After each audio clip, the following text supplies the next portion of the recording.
अस्सलामुअलैकुम। आज हम सीखने वाले हैं उर्दू की हुरूफ़े तहज्जी। अगर आपको मेरी वीडियो पसंद आती है तो इसे लाइक करना और सब्सक्राइब करना ना भूलें। तो चलिए शुरू करते हैं। अलीफ, बे, पे, ते,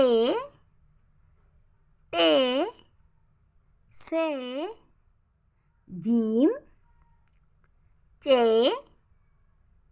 है, खे, दाल, ड, ज़ाल,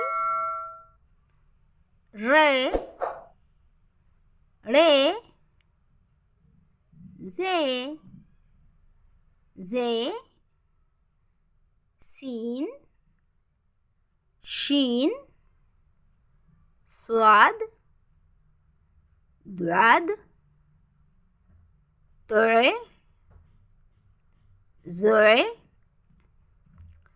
ऐन, गैन, फे,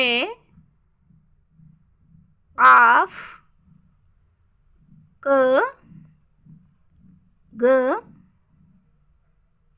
लाम, मीम, नून, वाव, छोटी है, दो चश्मे वाली है, हमज़ा, छोटी आए, बड़ी आए।